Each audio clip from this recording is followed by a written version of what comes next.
صلوات محمد وعلی محمد۔ جو حضرات باہر میں درخواست کروں گا اندر آ جائیں، مجلس کا آغاز ہو رہا ہے۔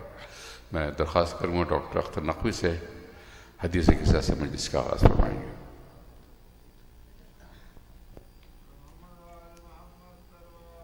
اللہم صلی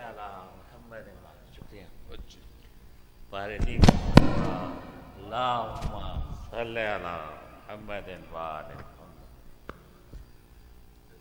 ایک دفعہ اور سلوات دیجیے۔ اللہم صلی علی محمد وآل محمد۔ اعوذ باللہ من الشیطان الرجیم، بسم اللہ الرحمن الرحیم۔ عن جابر بن عبد اللہ الانصاری عن فاطمة الزہراء علیہ السلام بنت رسول اللہ صلی اللہ علیہ وآلہ قال سمعت فاطمہ انہا قالت دخل علی برسول اللہ فی بعض الایام فقال السلام علیک یا فاطمہ فقلت علیک السلام قال انی اجد فی بدنی ضعفا فقلت له اعوذ بک باللہ یا بتاه من الضعف فقال یا فاطمة ائتینی بالکساء الیمانی فغطینی بہ فاتیته بالکساء الیمانی فغطیته بہ وصرت انظر الیہ فاذا وجهه یتلی علی کانه البدر فی لیلۃ تمامہ وکمالہ۔ اللہم صلی علی محمد وآل محمد۔ فما كانت إلا ساعة وإذا بولدي الحسن قد أقبل وقال السلام عليك يا أمه فقلت وعليك السلام يا قرة عيني وثمرة فؤادي فقال يا أمه إني أشم عندك رائحة طيبة كأنها رائحة جدي رسول الله فقلت نعم إن جدك تحت الكساء فأقبل الحسن عليه السلام نحو الكساء وقال السلام عليك يا جداه يا رسول الله أتأذن لي أن أدخل معك تحت الكساء فقال وعليك السلام يا ولدي ويا صاحب حوضي قد أذنت لك ودخل معه تحت الكساء۔ اللهم صل على محمد وآل محمد۔ فما كانت إلا ساعة وإذا بولدي الحسين قد أقبل وقال السلام عليك يا أمه فقلت وعليك السلام يا ولدي ويا قرة عيني وثمرة فؤادي فقال لي يا أمه إني أشم عندك رائحة طيبة كأنها رائحة جدي رسول الله صلى الله عليه وآله فقلت نعم إن جدك وأخاك تحت الكساء فدنا الحسين عليه السلام نحو الكساء وقال السلام عليك يا جداه والسلام عليك يا من اختاره الله أتأذن لي أن أكون معكما تحت الكساء فقال وعليك السلام يا ولدي ويا شافع أمتي قد أذنت لك فدخل معهما تحت الكساء۔ اللهم صل على محمد وآل محمد۔ فأقبل عند ذلك أبو الحسن علي بن أبي طالب فقال السلام عليك يا بنت رسول الله فقلت وعليك السلام يا أبا الحسن ويا أمير المؤمنين وقال يا فاطمة إني أشم عندك رائحة طيبة كأنها رائحة أخي وابن عمي رسول الله فقلت نعم ها هو مع ولديك تحت الكساء فأقبل علي عليه السلام نحو الكساء وقال السلام عليك يا رسول الله أتأذن لي أن أكون معكم تحت الكساء قال له وعليك السلام يا أخي ويا وسي وخليفتي وصاحب لوائي قد أذنت لك فدخل علي تحت الكساء۔ اللهم صل على محمد وآل محمد۔ ثم أتيت نحو الكساء وقلت السلام عليك يا أبتاه يا رسول الله أتأذن لي أن أكون معكم تحت الكساء؟ قال وعليك السلام يا بنتي ويا بضعتي قد أذنت لك، فدخلت تحت الكساء. اللهم صل على محمد وآل محمد. فلما اكتملنا جميعا تحت الكساء أخذ بي رسول الله بطرفي الكساء ووضع بيده اليمنى إلى السماء وقال اللهم إن هؤلاء أهل بيتي وخاصتي وحامتي، لحمهم لحمي ودمهم دمي، يؤلمني ما يؤلمهم ويحزنني ما يحزنهم. أنا حرب لمن حاربهم وسلم لمن سالمهم وعدو لمن عاداهم ومحب لمن أحبهم. إنهم مني وأنا منهم، فاجعل صلواتك وبركاتك ورحمتك وغفرانك ورضوانك علي وعليهم، وأذهب عنهم الرجس وطهرهم تطهيرا. اللهم صل على محمد وآل محمد. وقال الله عز وجل يا ملائكتي ويا سكان السماوات إني ما خلقت سماء مبنيا ولا أرضا مدهيا ولا قمرا منيرا ولا شمسا مضيا ولا فلكا يدور ولا بحرا يجري ولا فلكا يسري إلا في محبة هؤلاء الخمسة الذين هم تحت الكساء. اللهم صل على محمد وآل محمد. فقال الأمين جبرائيل يا رب ومن تحت الكساء؟ فقال عز وجل هم أهل بيت النبوة ومعدن الرسالة، هم فاطمة وأبوها وبعلها وبنوها. اللهم صل على محمد وآل محمد. وقال جبرائيل يا رب أتذن لنحبط إلى الأرض ليكون معهم سادسا؟ فقال له نعم قد أذنت لك. فهبط الأمين جبرائيل وقال السلام عليك يا رسول الله. العلي الأعلى يقرئك السلام ويقصك بالتحية والإكرام ويقول لك وعزتي وجلالي إني ما خلقت السماء مبنية ولا أرضا مدحية ولا قمرا منيرا ولا شمسا مزيا ولا فلكا يدور ولا بحرا يجري ولا فلكا يسري إلا لأجلكم ومحبتكم، وقد أذن لي أن أدخل معكم، فهل تأذن يا رسول الله؟ فقال رسول الله وعليك السلام يا أمين وحي الله، إنه نعم قد أذنت لك. فدخل جبرائيل معنا تحت الكساء. اللهم صل على محمد وآل محمد. فقال لي إن الله قد أوحى إليكم يقول إنما يريد الله ليذهب عنكم الرجس أهل البيت ويطهركم تطهيرا. اللهم صل على محمد وآل محمد. فقال علي لأبي يا رسول الله أخبرني ما لجلوسنا هذا تحت الكساء من الفضل عند الله. فقال النبي والذي بعثني بالحق نبيا واصطفاني بالرسالة نجيا ما ذكر خبرنا هذا في محفل من محافل أهل الأرض وفيه جمع من شيعتنا ومحبينا إلا ونزلت عليهم الرحمة وحفت بهم الملائكة واستغفرت لهم إلى أن يتفرقوا. فقال علي إذا والله فزنا وفاز شيعتنا ورب الكعبة. اللهم صل على محمد وآل محمد. وقال النبي ثانيا يا علي والذي بعثني بالحق نبيا واصطفاني بالرسالة نجيا ما ذكر خبرنا هذا في محفل من محافل أهل الأرض وفيه جمع من شيعتنا ومحبينا وفيهم محموم الله وفرج الله همه. إلهي آمين يا الله. ولا مغموم إلا وكشف الله غمه. إلهي آمين يا الله. ولا طالب حاجة إلا وقضى الله حاجته يا الله. فقال علي إذا والله فزنا وسعدنا وكذلك شيعتنا فازوا وسعدوا في الدنيا والآخرة ورب الكعبة.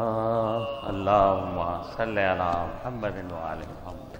بار دیگر صلوات. اللهم صلی علی محمد و آل. ایک اور باواز بلند صلوات.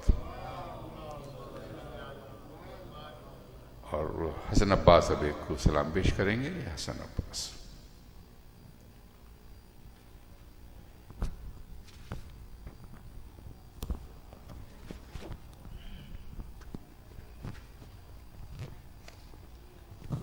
صلوات.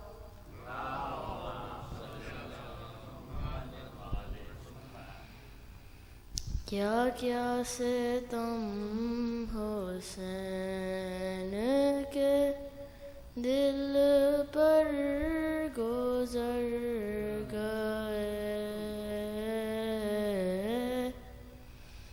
اکبر گزر گئے، علی اصغر گزر گئے،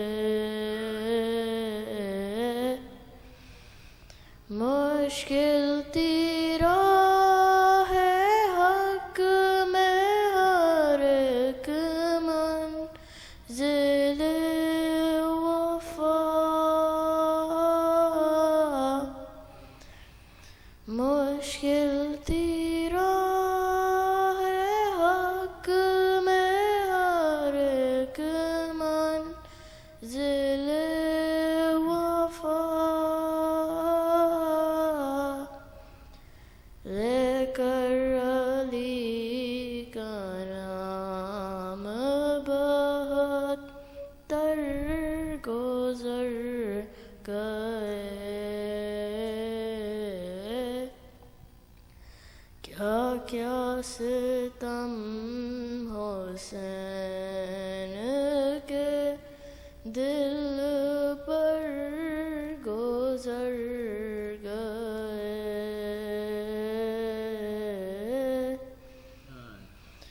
جب یاد آ گئی کبھی زینب کو کربلا، جب یاد آ گئی کبھی زینب کو کربلا، کیا کیا نظر کے سامنے منظر گزر گئے، کیا کیا ستم حسین کے دل پر گزر گئے، ارمان لاکھوں دل میں تھی مادر لیے ہوئے، ارمان لاکھوں دل میں تھی مادر لیے ہوئے، دن بیاہ کے آئے تو اکبر گزر گئے، کیا کیا ستم حسین کے دل پر گزر گئے، دیتی رہی دہائی بہن بعد قتل شاہ، دیتی رہی دہائی بہن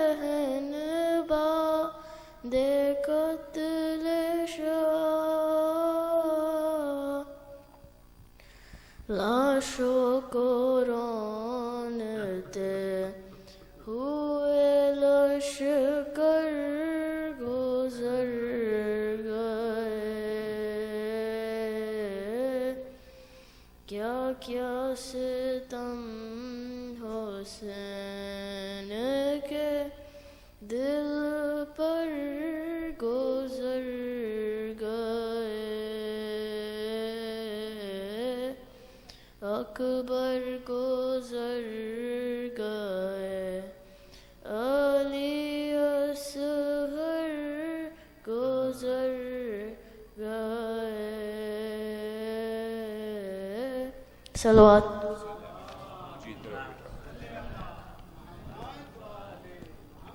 خواتین و حضرات، آج یہ مجلس جناب مرحوم واحد علی صاحب کی برسی کے سلسلے میں منعقد ہو رہی ہے۔ آپ سے درخواست ہے ایک سورہ فاتحہ کی مرحوم واحد علی صاحب، ابن باقر علی صاحب، اپنے مرحومین اور جو لوگ باغ مصطفیٰ میں آسودہ خاک ہیں ان کو اپنی اس سورہ فاتحہ میں یاد کریں۔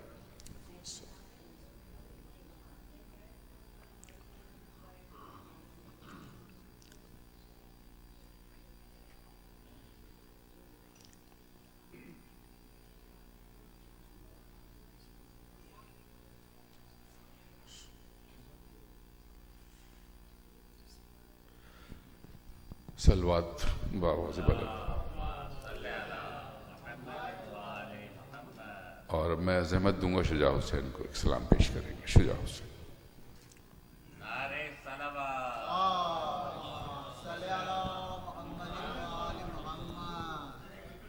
ہمارے دیگر صلوات۔ اے چاند کربلا کے تو نے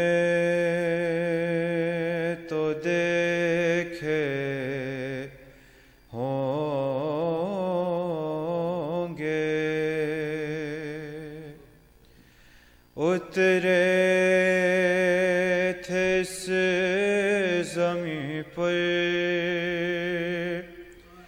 عرش بری کے تارے،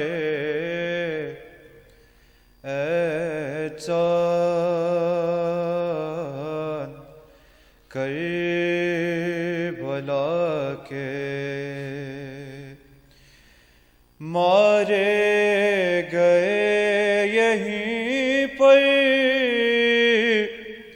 بے دردیوں ستم سے، زینب کے دونوں پیارے، مسلم کے دونوں بیٹے، اے چاند اور اس سرزمین پہ گزری، سرور پہ یہ بھی صدمہ، سینے پہ کھائی برچی ہم شکل مصطفیٰ نے، اے چاند کربلا کے اس بن میں ایک باچی بابا کو ڈھونڈتی تھی، بکھرے ہوئے پڑے تھے جب سے بری دلاشیں، اور پھر یہ بھی تو نے دیکھا وہ غم رسیدہ بچی،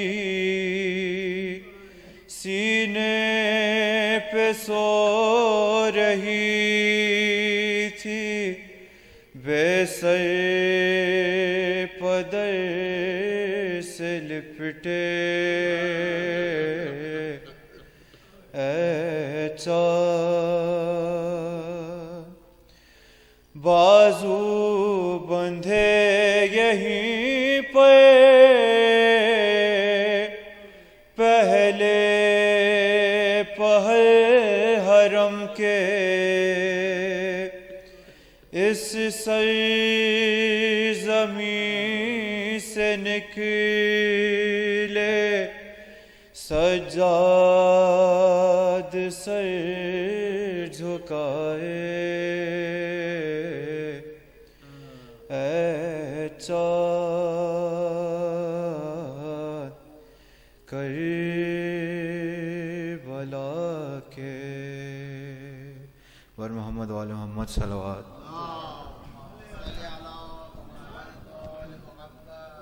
فرزاد موسفی صاحب وہ تشریف رکھتے ہیں. آپ میرے خیال میں تشریف لائے ہیں تو اب میں ذمت دوں گا علی اصفہانی کو ایک سلام کے لیے. جناب علی اصفہانی. نعرہ صلوات.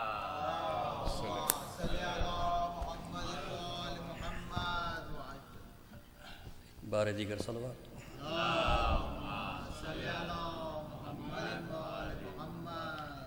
جناب استاد قمر جلال بھی کا کلام پیش خدمت ہے.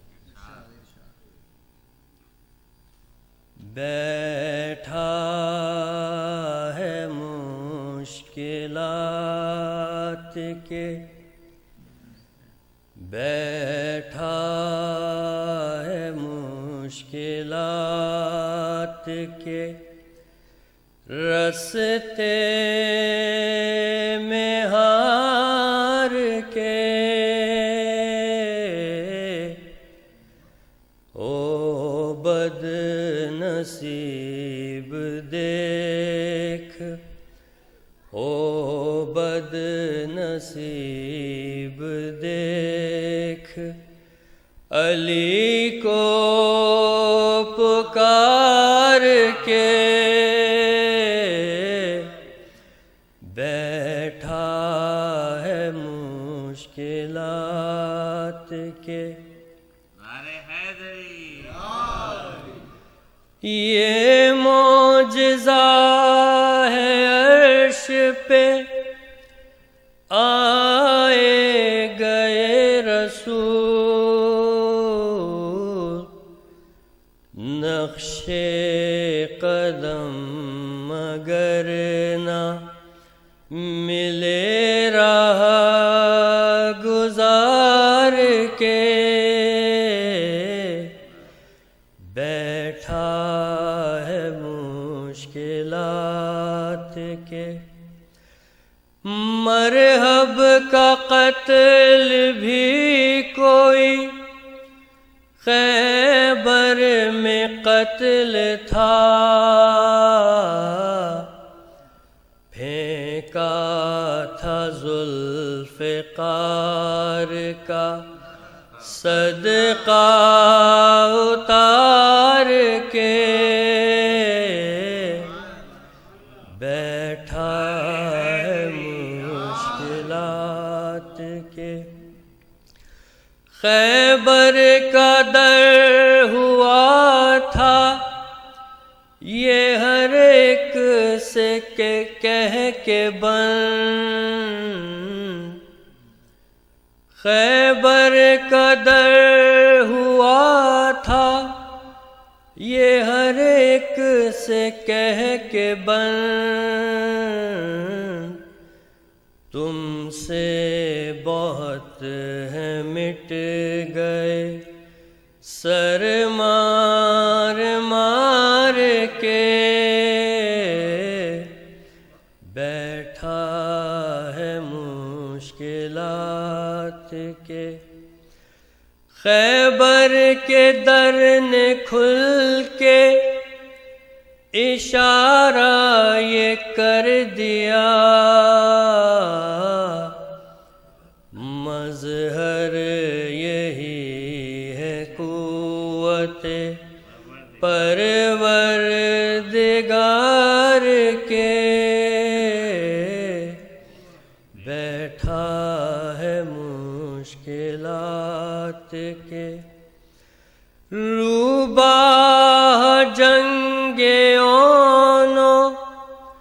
محمد پہ کہتے تھے یہ شیر جان چھوٹ گئے کس کچھار کے، بیٹھا ہے مشکلات کے، لیلا کے دل کو دیکھ رہے ہیں شہ زمن، اکبر قرآن میں بھیجا ہے گیسو سوار کے، بیٹھا ہے مشکلات کے، اکبر تمہارا باغ جوانی اجڑ گیا، لیلا نے 4 دن بھی نہ دیکھے بہار کے، بیٹھا ہے مشکلات کے، اصغر جگر کو تھام کے روتی ہے فوج شام، تم تیر کھا کے آئے ہو یا تیر مار کے، بیٹھا ہے مشکلات کے، جانے سوال کیا ہوئے تربت میں اے قمر، چپ ہو گئے تھے ہم تو علی کو پکار کے، بیٹھا ہے مشکلات کے، صلوات بر محمد والے محمد۔ میں زحمت دوں گا شبات حسین صاحب کو مرثیے کے لیے اور ایک سورہ فاتحہ کی درخواست کروں گا تمام لوگوں سے، واحد علی صاحب، ابن باقر علی صاحب کے لیے۔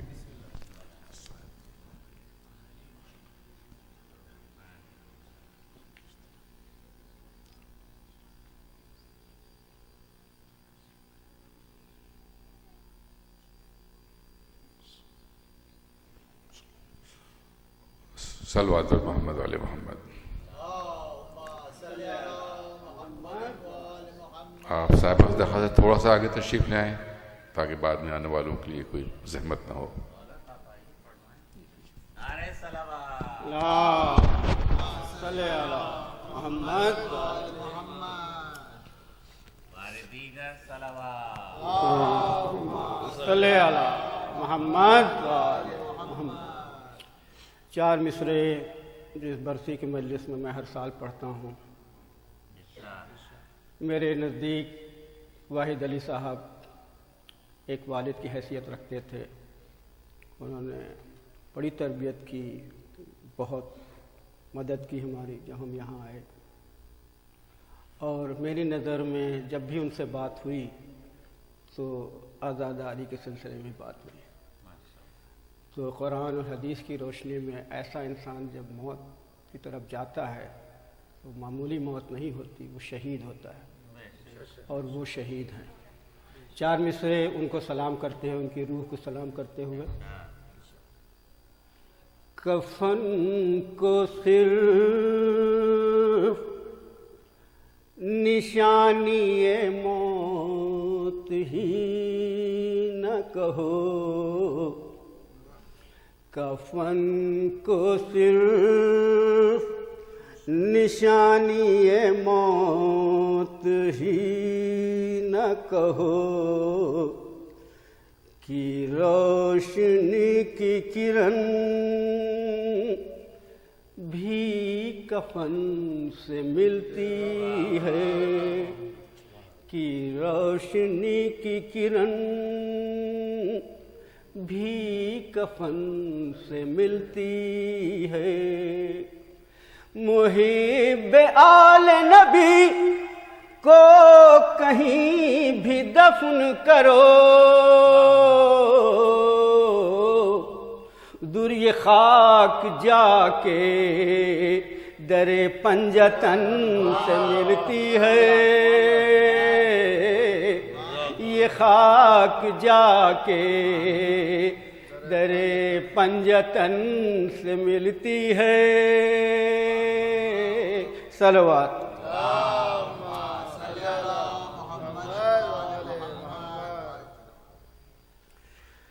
آج جس مسیح کا انتخاب کیا ہے وہ شہادت امام حسین علیہ السلام کے سلسلے میں آج شبیر پہ کیا عالم تنہائی ہے۔ فاتحہ شہیدان کربلا۔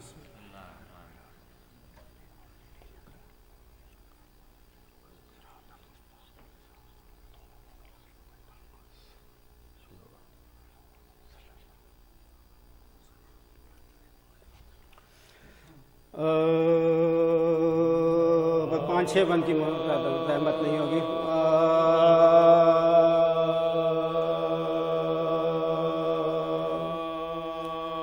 آج شبیر پہ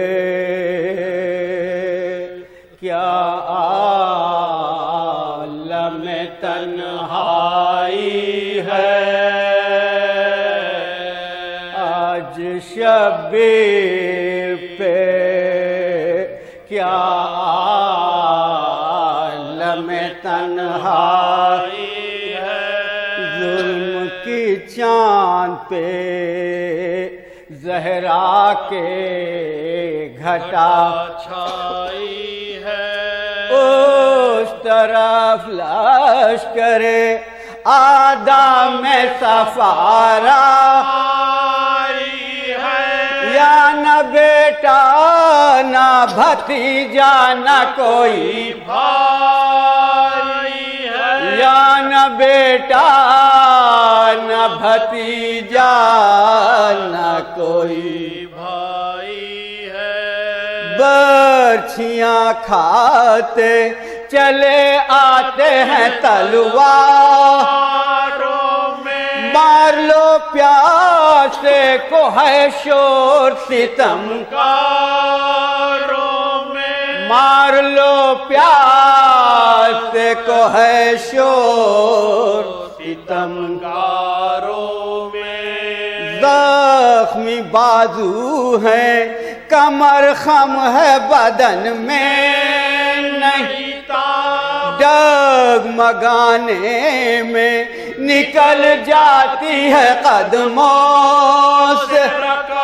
پیاس کا غلبہ ہے لب خشک ہے آنکھیں پورا، تیغ سے دیتے ہیں ہر وار کا آدھا کو جواب، تیغ سے دیتے ہیں ہر وار کو جواب، شدت ذوق سے جس جا پہ ٹھہر جاتے ہیں، سینکڑوں تیر ستم تن سے گزر جاتے ہیں، سینکڑوں تیر ستم تن سے گزر جاتے ہیں، برچھیا کر کوئی سینے پہ لگا جاتا ہے، مارتا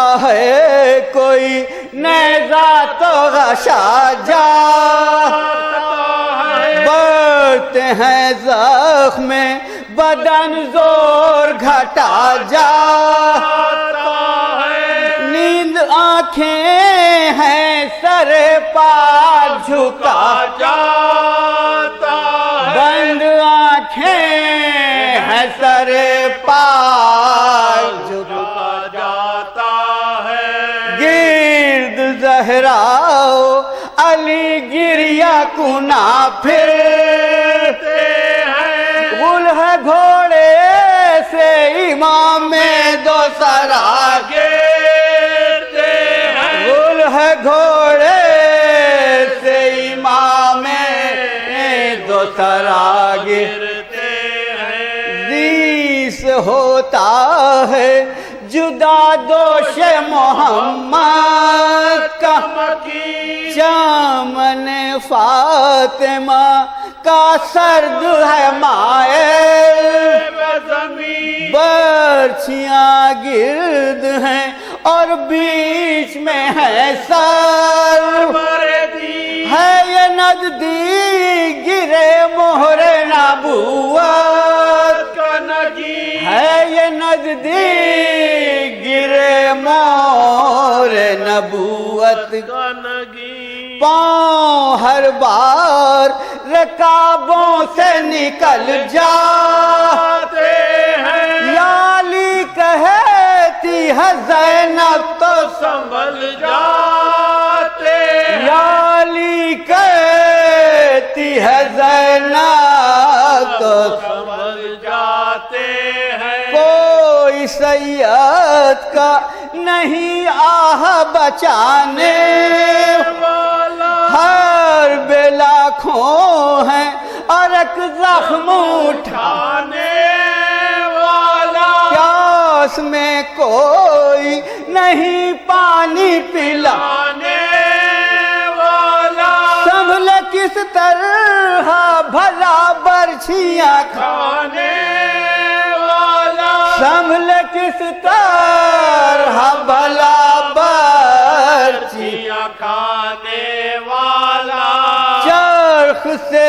آگ برستی ہے زمین جلتی ہے، مار گرمی کے زباں خشک ہے لو چلتی ہے، مار گرمی کے زباں کو آخری بند کی زحمت ہے چلتی ہے، کہیں دم لینے کا سایہ نہیں ہے وقت ایٹھی جاتی ہے زباں پیاس کی شدت، کبھی زینب کا ہے غمگاہ سکینہ،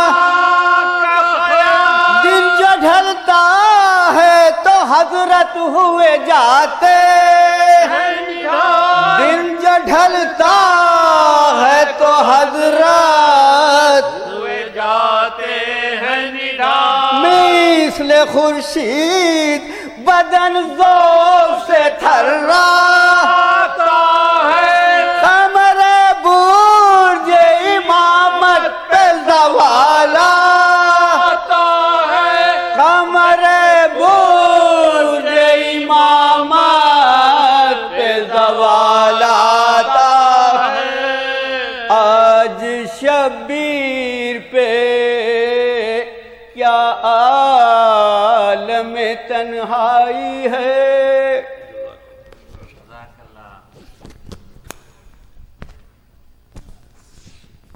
صلوات در محمد و آل محمد۔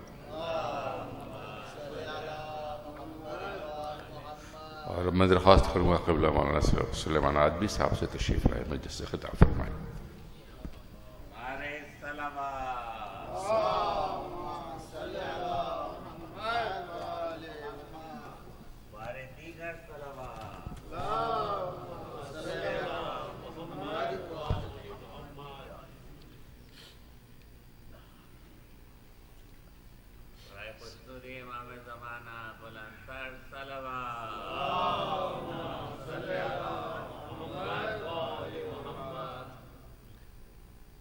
سورة الفاتحة۔ بسم الله الرحمن الرحيم، الحمد لله رب العالمين، الرحمن الرحيم، إياك نعبد وإياك نستعين، اهدنا الصراط المستقيم، صراط الذين أنعمت عليهم غير المغضوب عليهم ولا الضالين. أعوذ بالله من الشيطان الرجيم. بسم الله الرحمن الرحيم الحمد لله رب العالمين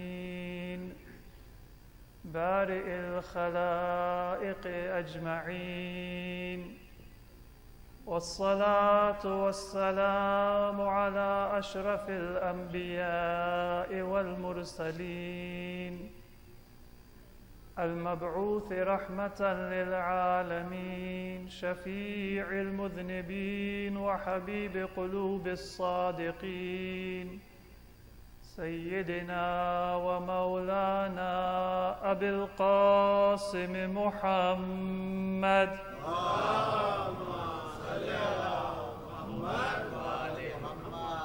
وعلى أهل بيته الطيبين الطاهرين الهداة المهديين ولعنة الله على أعدائهم إلى قيام يوم الدين رب اشرح لي صدري ويسر لي أمري واحلل عقدة من لساني يفقه قولي أما بعد فقد قال الله عز وجل في القرآن المجيد والفرقان الحميد وهو أصدق القائلين بسم الله الرحمن الرحيم والذين يصلون ما أمر الله به أن يوصل ويخشون ربهم ويخافون سوء الحساب صلوا على محمد وآل محمد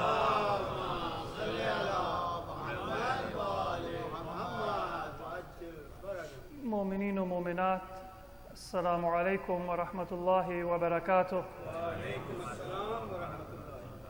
اس مجلس ایصال ثواب میں میں انشاءاللہ سورہ رعد کی 21ویں آیت جس کی تلاوت کا شرف مجھے حاصل ہوا اس مجلس کے آغاز میں، کچھ معروضات آپ کی خدمت میں پیش کروں گا انشاءاللہ۔ امید ہے کہ میرے اپنے لیے اور ہم سب کے لیے اور خاص طور پہ ہمارے مرحومین کے لیے باعث ثواب اور برکت بنے۔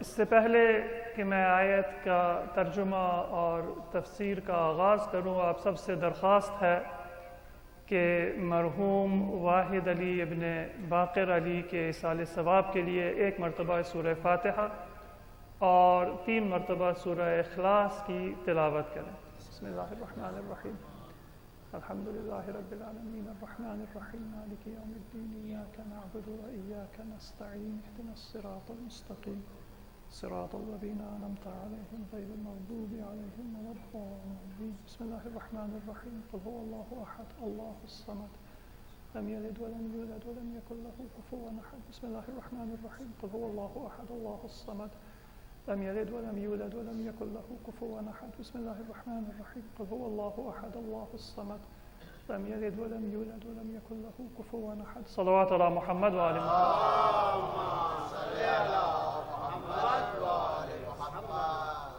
سورہ رعد کی 21ویں آیت میں 3 صفتیں بیان ہوئی ہیں جو مومنین کی صفات ہیں اور جو دنیا و آخرت میں فلاح کا سبب بنتی ہیں۔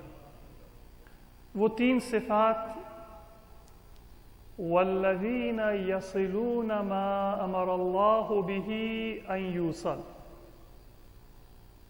یہ وہ لوگ ہیں جو ان رشتوں کو جوڑے رکھتے ہیں جن کے جوڑے رکھنے کا حکم اللہ نے دیا ہے۔ وَيَخْشَوْنَ رَبَّهُمْ، اور اپنے پروردگار سے ڈرتے ہیں۔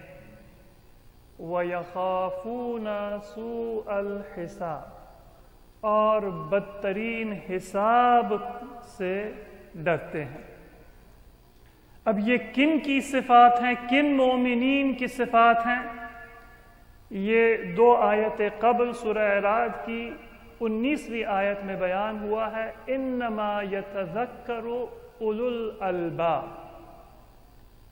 صرف وہی لوگ تذکر کرتے ہیں جو صاحبان عقل اور صاحبان فہم ہوتے ہیں۔ تذکر کا میں نے ترجمہ اس لیے نہیں کیا کیونکہ اس کے 2 معنی ہیں۔ ایک، یاد رکھنے کو تذکر کہا جاتا ہے، اس معنی کے تحت ہم یوں ترجمہ کریں گے کہ صرف وہ لوگ اللہ کے پیغام کو یاد رکھتے ہیں جو صاحبان عقل اور صاحبان فہم ہوتے ہیں۔ اور تذکر کے دوسرے معنی موعظہ قبول کرنے کے ہوتے ہیں۔ سورہ اعلیٰ میں ارشاد ہوتا ہے فذکر ان نفعت الذکریٰ، مومنین کو یاد دلائیں، یاد دلانے سے نفع ہوتا ہے، فائدہ ہوتا ہے۔ انما یتذکر، جو صرف وہی لوگ تذکر کرتے ہیں، اولو الالباب، جو صاحبان فہم ہوتے ہیں۔ اور یہاں پہ بس ایک مختصر نقطہ میں بیان کرتا چلوں کہ عام طور پہ ہمارے معاشرے میں لوگ دلچسپ باتوں کو پسند کرتے ہیں، چاہے وہ اہم ہوتی ہوں، چاہے ان کی کوئی اہمیت نہ ہوتی ہو۔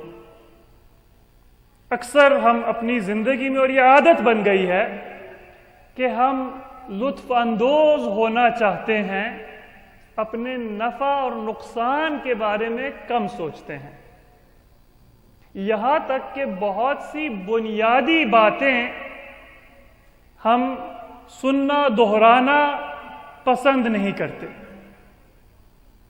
یہاں تک کہ اگر کوئی اچھی تقریر سنے یا مجلس سنے تو تعریف کے طور پہ کہتا ہے کہ قبلہ بہت دلچسپ گفتگو تھی۔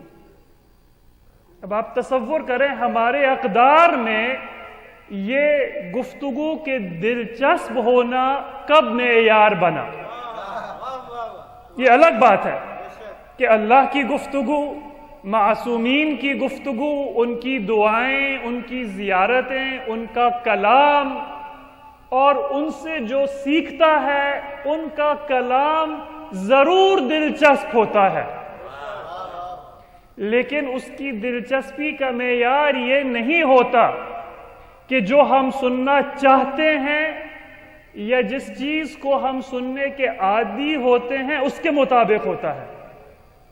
اس کی دلچسپی کا معیار یہ ہوتا ہے کہ جو ہماری ضرورت ہوتی ہے وہ اس کو جواب دیتا ہے، ہماری دلی جو ضرورت ہوتی ہے چاہے ہم اس کو نہ جانتے ہوں، لیکن ہمیں اپنی حاجات سے آگاہ فرماتے ہیں معصومین، اور پھر جو ضرورتیں ہوتی ہیں، جو سوالات اٹھتے ہیں، ان کا جواب ہمیں ملتا ہے۔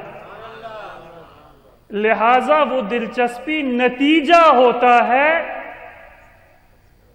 ورنہ معیار اس کی افادیت ہوتی ہے۔ تو ہماری اقدار کے مطابق ہمیں یہ کہنا چاہیے کہ یہ کلام مفید تھا، ہمیں فائدہ ہوا، ہم نے استفادہ کیا، یہ نہیں کہ ہمیں لطف آیا۔ جب آپ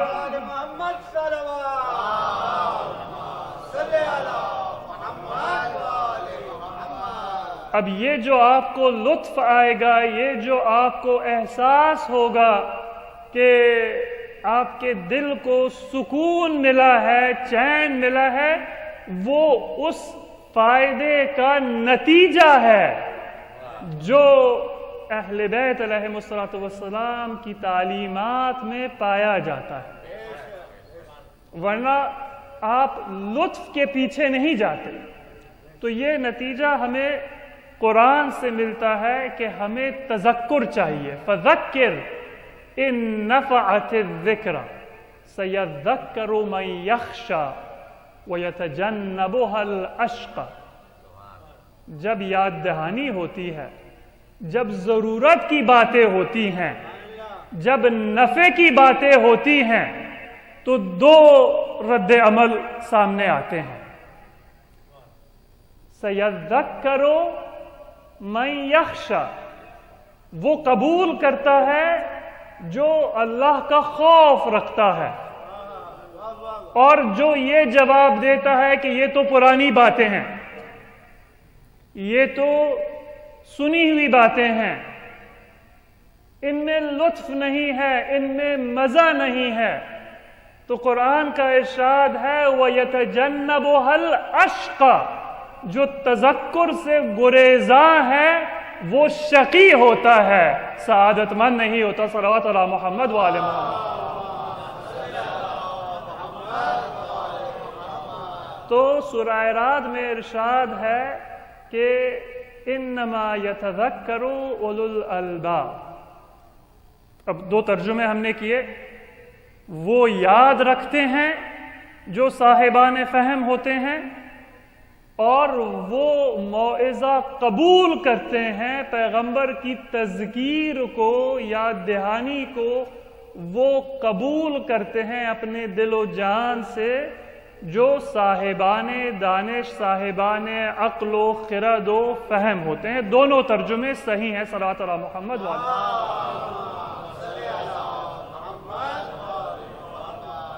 اب یہ فہم بھی ایک ایسا مفہوم ہے جو عام طور پہ ہم اس کو سمجھنے میں غلطی کر جاتے ہیں، اور یہ ایک نئی مشکل نہیں ہے.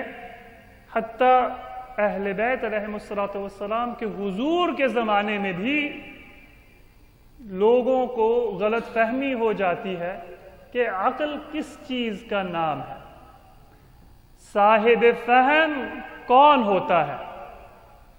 عام طور پہ ہم غلطی یہ کر جاتے ہیں کہ ہم سمجھتے ہیں کہ عقل، دانش، خرد کا دنیاوی معیار معتبر ہوتا ہے، لہذا جو صاحب مال و دولت ہوتا ہے عام طور پہ اس کو عقل مند تصور کیا جاتا ہے. جو صاحب شہرت ہوتا ہے اس کو عقل مند سمجھا جاتا ہے. جو صاحب اقتدار ہوتا ہے اس کو عقل مند تصور کیا جاتا ہے.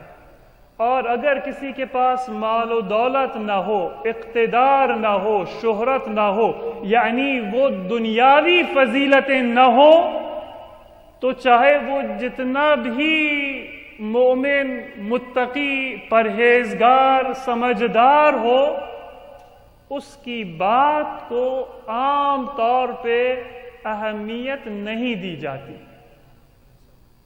اور یہ صرف جدید مادی ثقافت کی مشکل نہیں ہے، پرانے زمانے میں بھی ہوتا تھا. مولا کائنات امیر المؤمنین علی ابن ابی طالب علیہ السلام کا ارشاد ہے نہج البلاغہ کے کلمات قصار میں، آپ نے پڑھا ہوگا، الفقر یخرس الفطن عن حجته. فطن فطانت سے، یعنی جو بندہ صاحب فہم ہے اس کو فطن کہتے ہیں، اور فقر یعنی جس کو ہم اردو میں غربت کہتے ہیں. جب انسان غریب ہوتا ہے تو وہ عقل مند بھی ہوتا ہے، اس کے پاس حجت بھی ہوتی ہے. والفقر یخرس الفطن عن حجته، لیکن فقر اور ناداری کی وجہ سے وہ اپنی حجت بیان نہیں کر سکتا، یا وہ بیان نہیں کر سکے گا، یا اگر وہ بیان کرتا بھی ہے تو سننے والے اس کو اہمیت نہیں دیں گے. اور پھر آگے مولا کائنات کا ارشاد ہے والمقل غریب فی بلدته.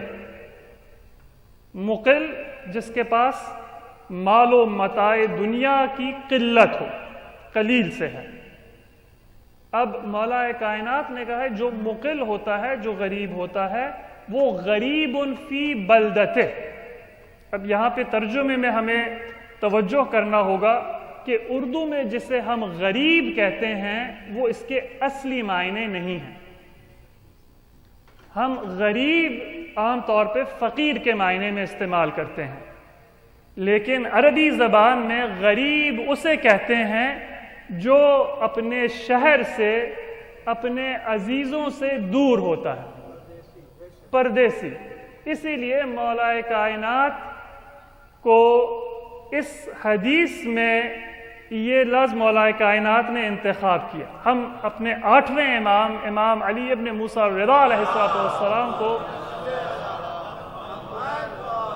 غریب الغرباء اس لیے نہیں کہتے کہ وہ نعوذ باللہ مالی اعتبار سے غریب تھے، بلکہ اس اعتبار سے کہتے ہیں کہ ان کی شہادت وطن سے بہت دور ہوئی، سب سے مدینے سے سب سے دور شہادت اور مزار ہمارے 8ویں امام علی ابن موسیٰ الرضا علیہ السلام کی.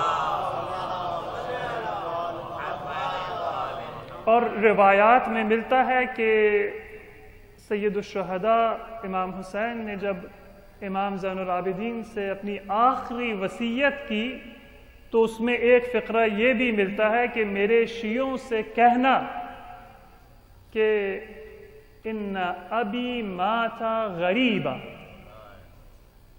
فاندبو ومضى شہیدا فابکو. اب امام حسین کی کون سی غربت تھی؟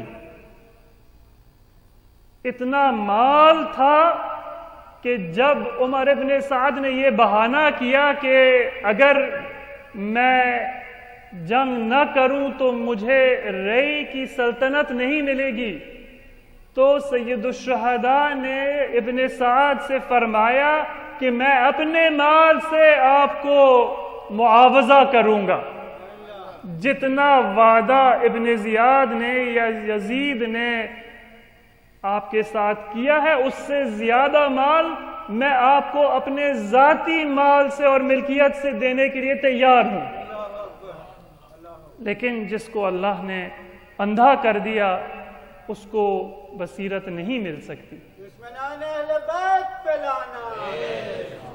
تم سید الشہداء مالی اعتبار سے غریب نہیں تھے لیکن اپنے وطن سے دور تھے. لیکن ان دو مفاہیم میں ایک سنخیت پائی جاتی ہے، ایک مشابہت پائی جاتی ہے، اور مولا کائنات کے اس کلام میں ہمیں وہی مناسبت ملتی ہے جس کی وجہ سے ہم اردو میں فقیر کو غریب کہتے ہیں. مولا کائنات فرماتے ہیں وَالْمُقِلُّ غَرِيبٌ فِي بَلْدَتِهِ. جس کے پاس پیسہ نہیں ہوتا وہ اپنے ہی شہر میں ہوتا ہے، اپنے ہی عزیزوں کے درمیان ہوتا ہے، اپنے ہی محلے میں رہ رہا ہوتا ہے، لیکن وہ غریب ہوتا ہے، کوئی اس کو پہچانتا نہیں ہے اور کوئی اس کو اہمیت نہیں دیتا. لہٰذا وہ غریب ہوتا ہے چاہے وہ اپنے ہی شہر میں ہوتا ہے. اور اسی مناسبت سے اردو میں ہم فقیر کو غریب کہتے ہیں. صلوات علی محمد وعلی محمد.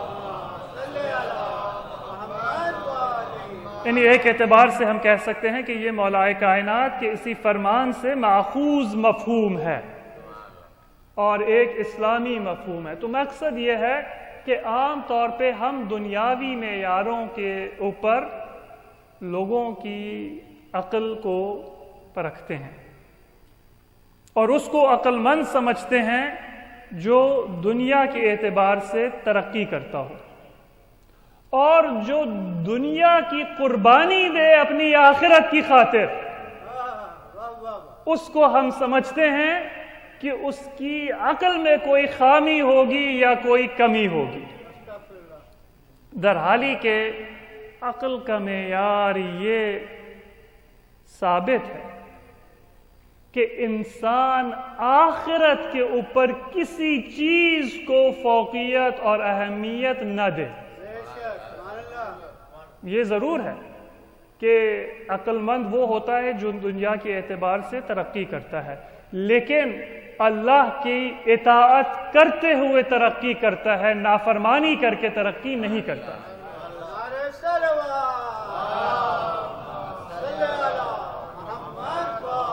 ہمارے چھٹے امام جعفر صادق علیہ السلام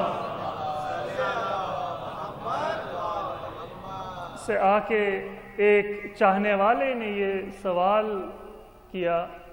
اصول کافی کے آغاز میں کتاب العقل والجہل میں یہ روایت موجود ہے، مل عقل، کہ عقل کی تعریف کیا ہے؟ یہ اولو الالباب جو سورہ رعد کی 19ویں آیت میں آیا ہے، یہ اسی کے ضمن میں عرض کر رہا ہوں۔ مل عقل، عقل کیا ہے؟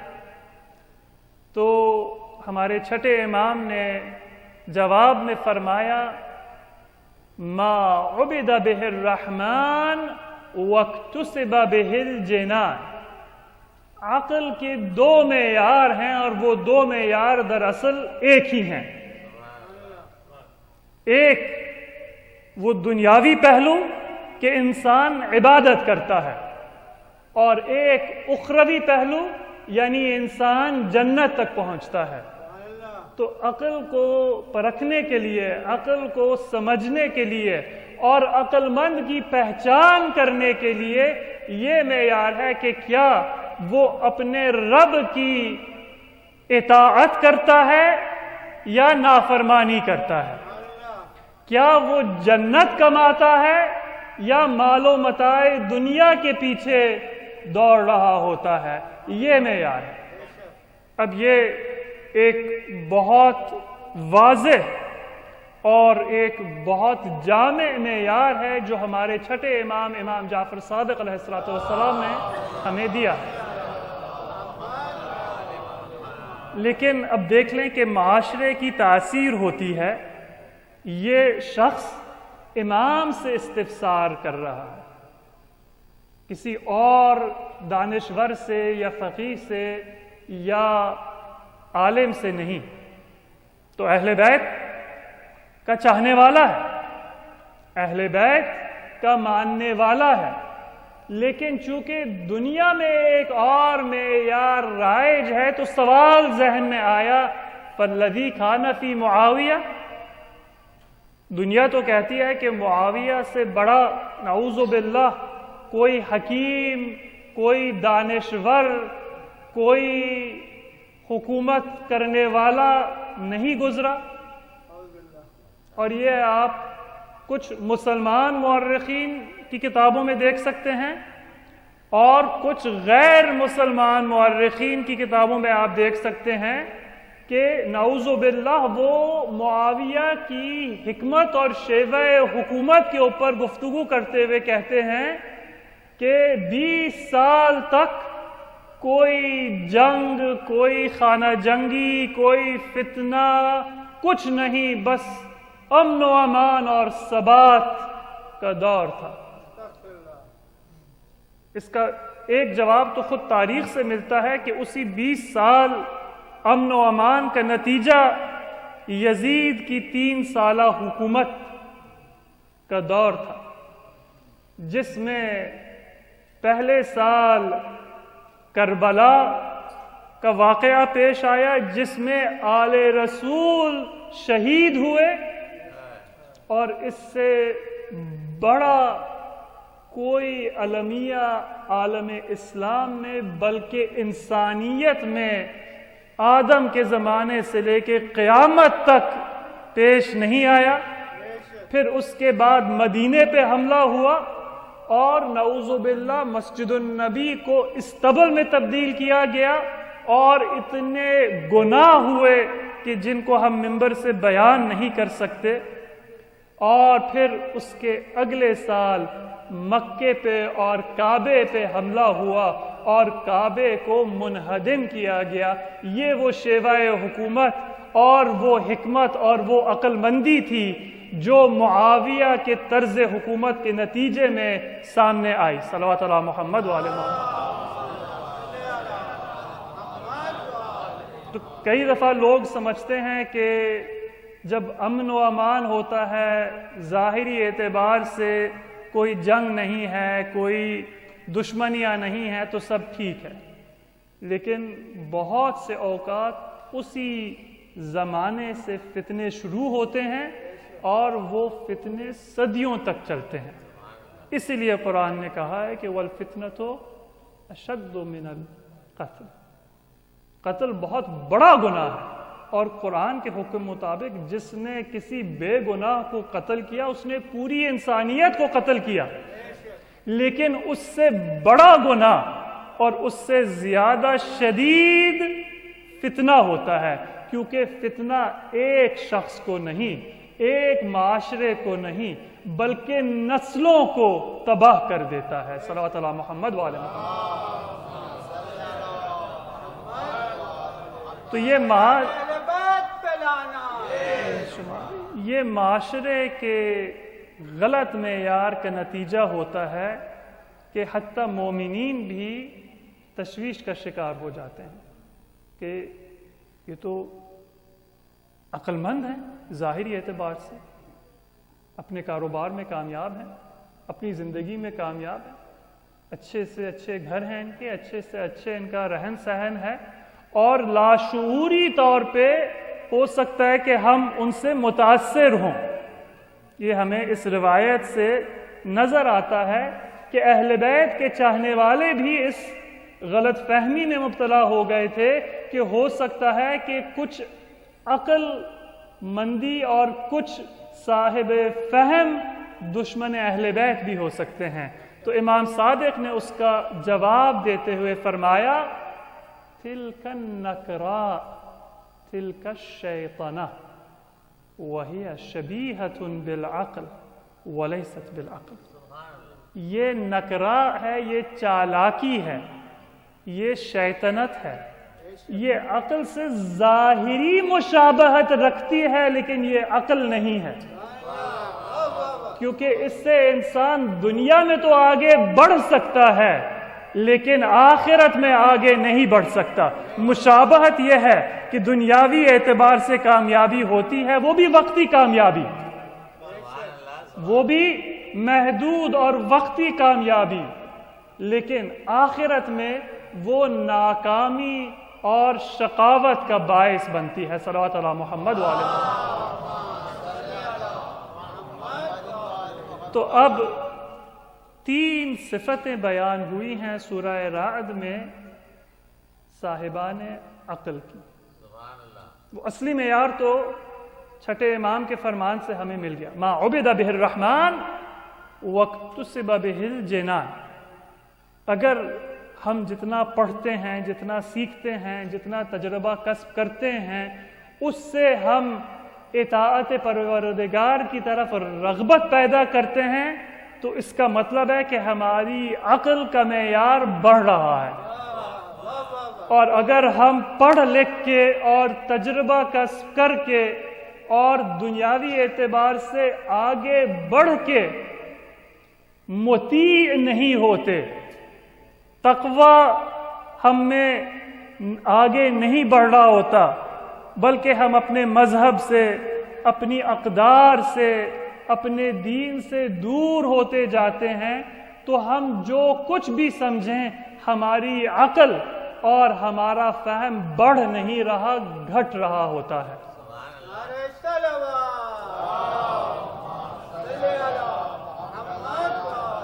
وہ 3 صفتیں کیا ہیں؟ والذین یصلون ما امر اللہ بہ ان یوصل. پہلی صفت یہ کہ صاحبان عقل وہ لوگ ہیں جو ان رشتوں کو جوڑے رکھتے ہیں جن کو جوڑنے کا اللہ نے حکم دیا ہے. اور اس معاشرے کے لیے یہ ایک بہت اہم پیغام ہے. عام طور پہ ہمارے خانوادوں میں اب تک ان پرانے اسلامی اقدار کی کچھ ماہیت اور کچھ جھلک باقی ہے، لیکن جس معاشرے میں ہم رہ رہے ہیں یہ انفرادیت کا معاشرہ ہے.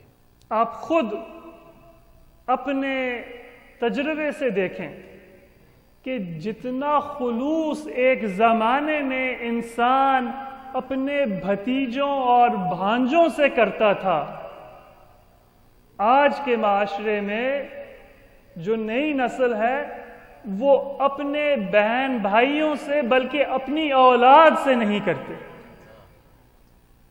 یعنی آپ تجربے سے دیکھ لیں، ایک زمانے میں لوگ یہ سمجھتے تھے کہ اب میں برسر روزگار آ گیا ہوں، اب میں کمانے لگا ہوں، میں اپنے لیے نئے کپڑے نہیں خریدوں گا، اپنے لیے بڑا گھر نہیں خریدوں گا، پہلے میں دیکھ لوں کہ میرے سارے بہن بھائی پڑھ لکھ لیں، شادی کر لیں، ان کی زندگی آگے بڑھے، پھر میں اپنا سوچوں گا۔ پھر انسان سوچتا تھا کہ اب میرے بچے ہو گئے ہیں، ان کے لیے میں کچھ فراہم کروں تاکہ ان کو وہ مشکلات اور وہ صعوبتوں کا سامنا نہ کرنا پڑے جو مجھے اپنی زندگی میں کرنا پڑا۔ یہ ایک تھا زمانے میں معاشرے کا دستور یا نہیں تھا؟ اور اتنی انوکھی بات بھی نہیں تھی کہ انسان کہے واہ یہ کتنے نیک ہیں۔ یہ ہر انسان کا یہ دستور ہوتا تھا، یہ خواہش ہوتی تھی کہ میں اپنے والدین کی خدمت کروں، اپنے بہن بھائیوں کی خدمت کروں، ان کے بچوں کو میں مدد کروں کہ وہ پڑھ لکھ لیں، آگے بڑھیں۔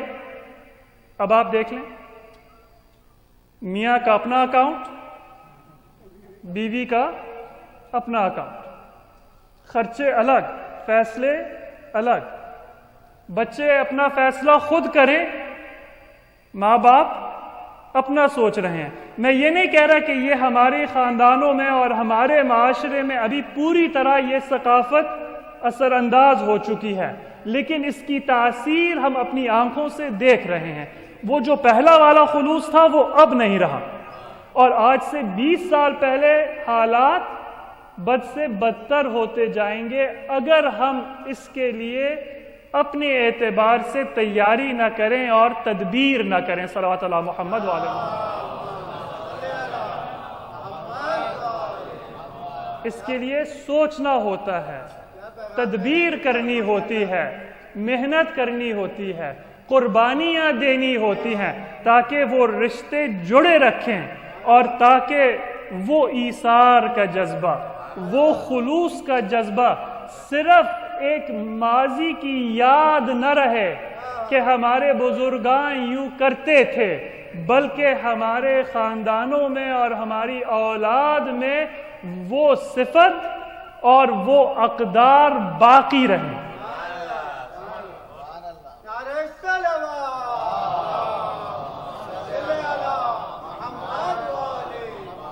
اور اس کا ایک اہم طریقہ یہ ہے کہ جب ہم اپنے اہل خانہ سے برتاؤ کرتے ہیں، بات کرتے ہیں، ہمارے آپس کے جو معاملات ہوتے ہیں ان میں ہم یہ نہ دیکھیں کہ صحیح کون ہے اور غلط کون، بلکہ ہم یہ دیکھیں کہ اس رشتے کو ہم کس طرح سے مضبوط رکھ سکتے ہیں۔ کبھی ایک فاصلہ رکھنا ہوتا ہے، کبھی قربت ظاہر کرنی ہوتی ہے، کبھی دوسرے بندے کی 80% غلطی ہوتی ہے، میری 20% غلطی ہوتی ہے، لیکن میں اپنی 20% غلطی کی معافی مانگتا ہوں اور اس کی 80% غلطی کو نظر انداز کرتا ہوں تاکہ وہ رشتہ قائم رہے۔ اہم یہ ہے کہ وہ رشتہ نہ ٹوٹے، اہم یہ نہیں ہے کہ میرا کتنا نفع نقصان ہو رہا ہے یا میرا حق کتنا تسلیم ہو رہا ہے یا اس کا کون اعتراف کر رہا ہے اور کون اعتراف نہیں کر رہا۔ دو واقعات بہت اختصار کے ساتھ میں آپ کی خدمت میں پیش کرتا ہوں۔ یہ دونوں واقعات ہمارے چھٹے امام امام جعفر صادق علیہ السلام کی زندگی کے ہیں۔ پہلا واقعہ مولا کائنات ہمارے چھٹے امام کی ایک کنیز بیان کرتی ہیں کہ وصیت کے وقت حالت احتضار میں ہمارے چھٹے امام نے 70 دینار، جو ایک بہت بڑی رقم تھی اس زمانے میں، وصیت کی حسن افطس کے لیے، جو کہ ان کے چچیرے بھائی تھے۔ اور اب یہ ہوتا ہے خاندانوں میں اور حتیٰ آئمہ کی اولاد میں جو معصوم نہیں تھے ان سے غلطیاں سرزد ہوئی ہیں۔ حسن افطس نے ایک زمانے میں امام جعفر صادق کے گھر کے اوپر حملہ کیا، اور وہ قاتلانہ حملہ تھا جس سے اللہ نے ہمارے چھٹے امام کو بچایا۔ تو جب چھٹے امام نے اس شخص کے لیے 70 دینار جو کہ ایک بڑی رقم تھی وصیت کی، اس کنیز کو یہ خیال آیا کہ شاید اب یہ احتضار کا وقت ہے، ہو سکتا ہے مولا فراموش کر گئے کہ اس شخص نے کیا کیا۔ تو کنیز نے نیک نیتی میں، خلوص میں یاد دہانی کی کہ مولا کیا آپ اس شخص کے لیے وصیت کر رہے ہیں جس نے آپ کے اوپر قاتلانہ حملہ کیا؟ اور اس کے ساتھ ساتھ کچھ اور افراد کے لیے بھی ہمارے چھٹے امام نے وصیتیں کی۔ تو ہمارے امام نے اسی آیت کی تلاوت کی۔ کیا آپ نہیں چاہتی کہ میں اللہ کی اس آیت پہ عمل کروں؟ والذین یصلون ما امر اللہ بہ ان یوصل۔ دیکھیے امام نے اس لمحے کا انتظار کیا، چونکہ وہ جانتے تھے کہ جس شخص سے دشمنی تھی وہ زندگی میں ہو سکتا ہے باز نہ آئے۔ اب عام طور پہ ہمارے ہاں کیا ہوتا ہے، زندگی میں دشمنی ہوتی ہے، وصیت میں ہم فراموش کر لیتے ہیں، اپنا بدلہ قبر کے اس طرف سے اتارتے ہیں۔ یہ دستور ہوتا ہے دنیا والوں کا کہ بدلہ جو ہے اگر وہ زندگی میں نہ اتار سکیں تو کوشش کرتے ہیں کہ وہ وصیت کے ذریعے سے یا اب آخرت سے وہ بدلہ اتاریں۔ لیکن یہ ہمارے ائمہ کی سیرت تھی، اور ان کی سنت حسنہ پہ ہمیں بھی عمل کرنا چاہیے کہ خدا نہ خواستہ اگر کسی قریبی رشتہ دار سے ایسی دشمنی ہے جو زندگی میں دوستی میں تبدیل نہیں ہو سکتی، یعنی ہم اپنی طرف سے پوری کوشش کریں لیکن وہ اس کو نہ تسلیم کریں اور وہ دوستی نہ کرنا چاہیں، تو پھر ہم ایسی تدبیر کریں کہ کم از کم وہ زندگی تک دشمنی رہے لیکن مرنے کے بعد وہ ذکر خیر کریں۔ صلوات علی محمد وعلی اور دوسرا واقعہ ہمارے امام کے دوسرے چچیرے بھائی عبداللہ ابن حسن محض، جنہوں نے ایک واقعے میں امام صادق کے اوپر یہ نعوذ باللہ الزام لگایا کہ آپ مجھ سے اور میرے بیٹے محمد نفس زکیہ سے حسد کرتے ہیں۔ اب یہ معصوم امام کے اوپر اس قسم کا الزام لگ رہا ہے۔ آپ تصور کریں کہ آپ کسی شعبے میں تجربہ رکھتے ہیں اور ایک نادان شخص آپ کے اپنے شعبے میں جس میں آپ کو پوری مہارت حاصل ہے آپ کو غلط ثابت کرے، تو آپ کے اوپر کیا بیتتی ہے؟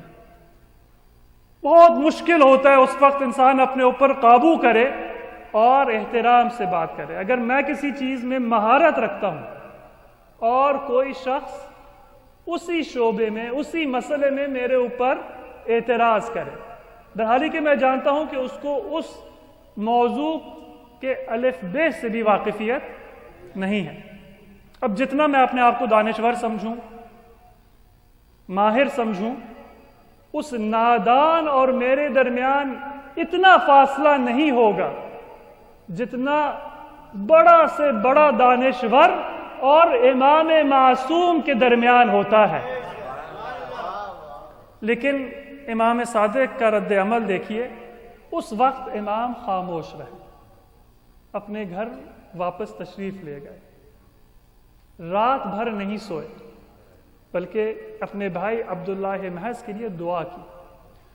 صبح الگ طلوع عبداللہ محض کے دروازے پہ پہنچے، دستک دی، کنیز نے دروازہ کھولا، دیکھا کہ مولا امام جعفر صادق دروازے پہ کھڑے ہیں،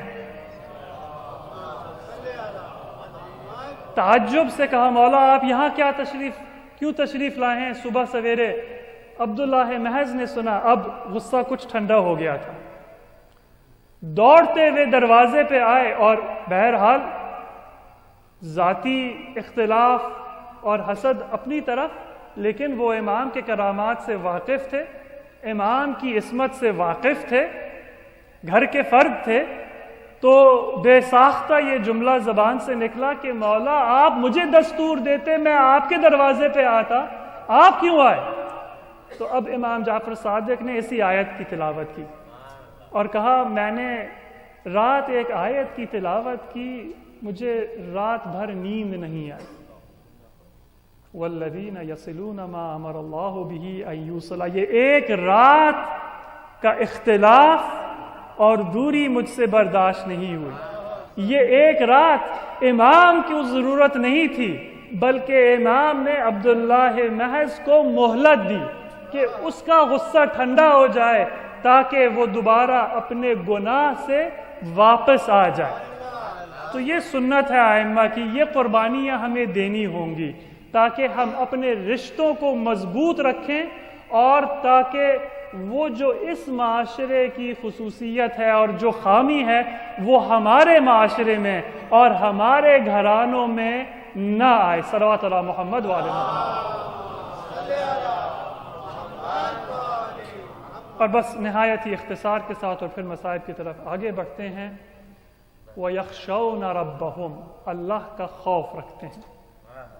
بہت سے لوگ ہوتے ہیں جو اپنے خاندان اور اپنے رشتوں کو اہمیت دیتے ہیں اپنی خاطر۔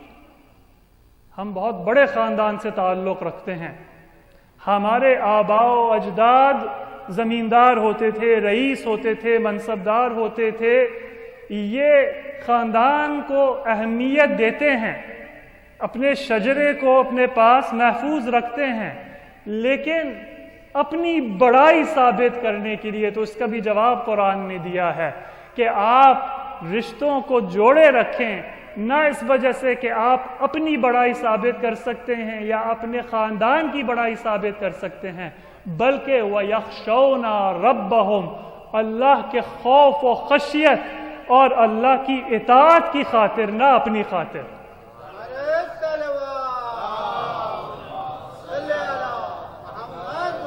وَيَخَافُونَ سُوءَ الْحِسَابِ، اور بدترین حساب کا ڈر رکھتے ہیں۔ ہم سمجھتے ہیں کہ بدترین حساب وہ ہوتا ہے جو ظالمانہ ہوتا ہے، لیکن اللہ ظلم نہیں کرتا۔ بدترین حساب وہ ہوتا ہے جو عدالت پہ مبنی ہوتا ہے، کیونکہ اگر اللہ عدالت کی بنیاد پہ ہم سے احتساب لے گا تو اللہ یہ کہے گا کہ جتنی میں نے آپ کو نعمتیں دی تھیں، وہ جو آپ نے قلیل عبادتیں کی تھیں، وہ میری ہی دی ہوئی نعمتیں، میری ہی دی ہوئی توفیق، سانسیں، زندگی، صحت، عقل، وہ کوئی احسان نہیں ہے، وہ آپ نے صرف میری ہی نعمت کو استعمال کیا ہے، لیکن ان نعمتوں کا آپ کیا جواب دیں گے جو اللہ نے عطا کی ہیں اور جو ہم نے نافرمانی اور معصیت میں استعمال کی ہیں؟ تو مومنین وہ ہوتے ہیں جو ظلم سے نہیں، اللہ کی عدالت سے گریزاں ہوتے ہیں، اور اس کا دستور اہل بیت نے ہمیں دیا ہے۔ اگر ہم سوء الحساب سے گریزاں ہیں اور خوف رکھتے ہیں تو اس کا طریقہ یہ ہے کہ اپنے رشتوں میں اور اپنے مومنین کے ساتھ آپ عدالت کے اوپر نہیں بلکہ عفو و درگزر کے ذریعے سے برتاؤ کریں۔ اگر میں دوسروں کی غلطیوں کو یاد نہ رکھوں اور دوسروں کو ذلیل نہ کروں تو اللہ بھی میری عزت اور میری لاج رکھے گا قیامت میں۔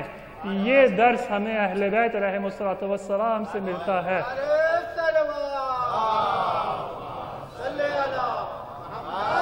اور عفو و درگزر کا اس سے بالا تر کیا معیار ہو سکتا ہے کہ میدان کربلا میں 30,000 ننگی تلواریں امام کو قتل کرنے کے لیے تیار ہیں، اور امام کی دعا ہے کہ بار الہ میری اس امت کو ہدایت کر، یہ نہیں جانتے یہ کیا کر رہے ہیں۔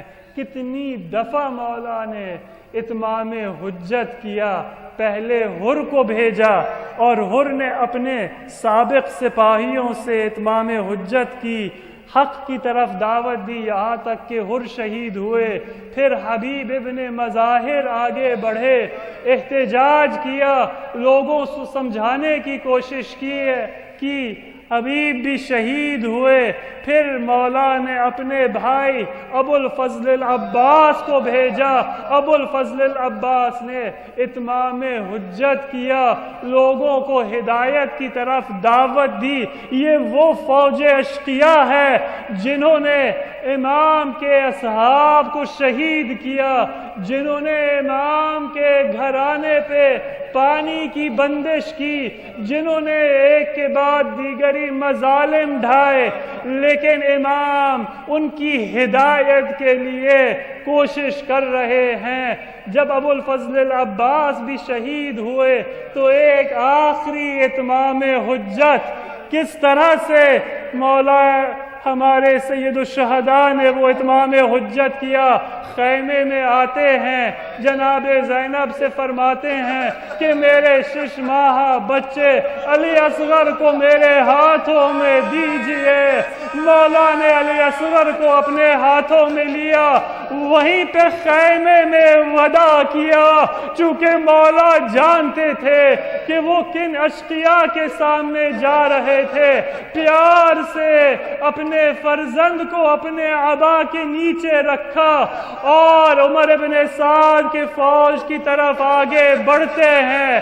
عمر ابن سعد یہ سمجھا کہ مولا قرآن کا مصحف لے کے آ رہے ہیں, امان نامہ طلب کر رہے ہیں. لیکن جب مولا نے اپنی عبا ہٹائی تو دیکھا کہ یہ ایک آخری اتمام حجت ہے.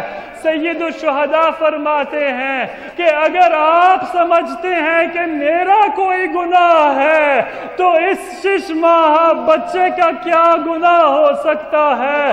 اگر آپ مجھے پانی نہیں پلانا چاہتے تو دیکھیے یہ بچہ تشنا لب ہے, تڑپ بھی نہیں پا رہا, اس کو پانی پلا دیجئے.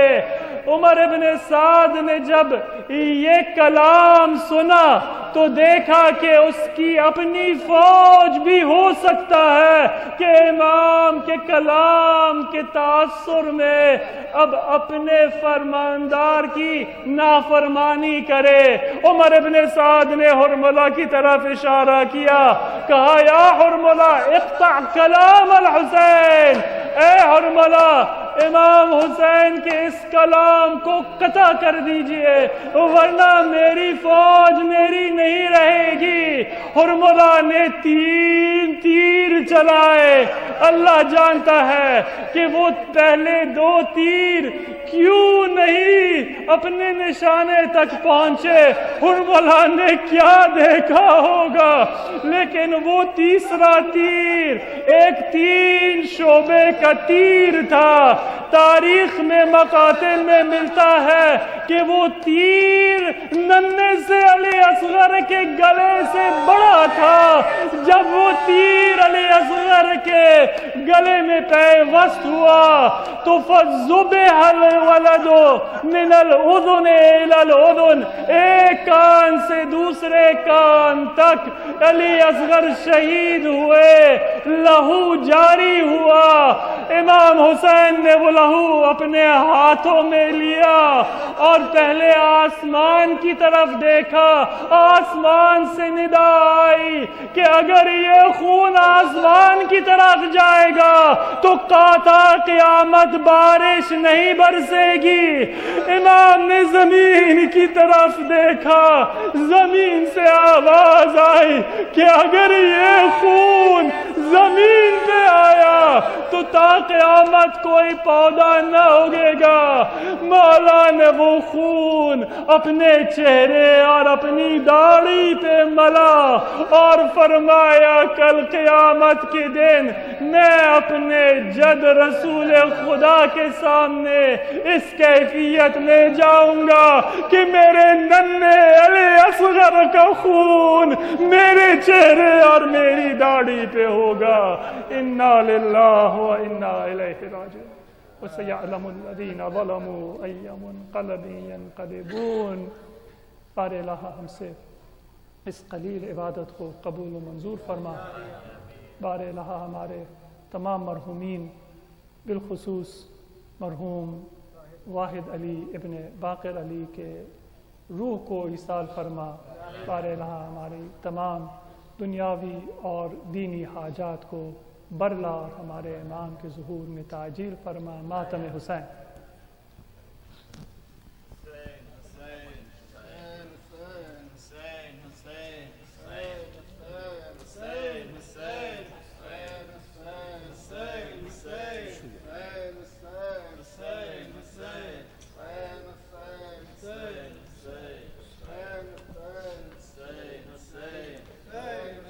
نو کیسے نا کے اوپر کہتا تھا فرق سرور، گھر لٹ گیا ہے میرا مارا گیا برادر، اماں غریب ہوں میں، اماں غریب ہوں میں، اماں غریب ہوں میں، اماں غریب ہوں میں، اماں غریب ہوں میں، اصغر کے خون سے میں نے دیکھو وضو کیا ہے، اس امتحان میں اس نے بھی سرخ رو کیا ہے، اس کی لحد بنا کر اماں غریب ہوں میں، اماں غریب ہوں میں، اماں غریب ہوں میں، اماں غریب ہوں میں،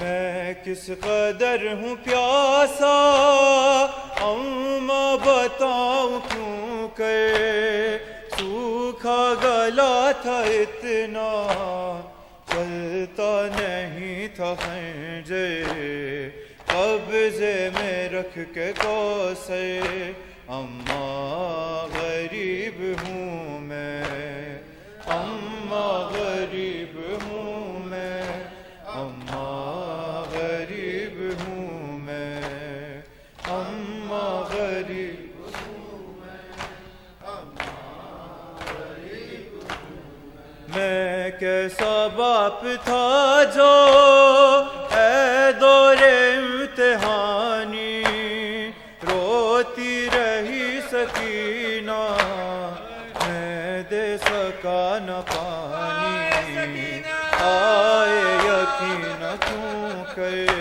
اماں غریب ہوں میں، اماں غریب ہوں میں، اماں غریب ہوں میں، اماں غریب ہوں میں، اماں غریب ہوں میں، گھوڑوں کے دوڑنے سے پامال ہو چکا ہوں، کیا بھی میں وہی ہوں، حیران ہوں سوچتا ہوں، ناقہ بنے پیغمبر، اماں غریب ہوں میں، اماں غریب ہوں میں، اماں غریب ہوں میں، اماں غریب ہوں میں، اماں غریب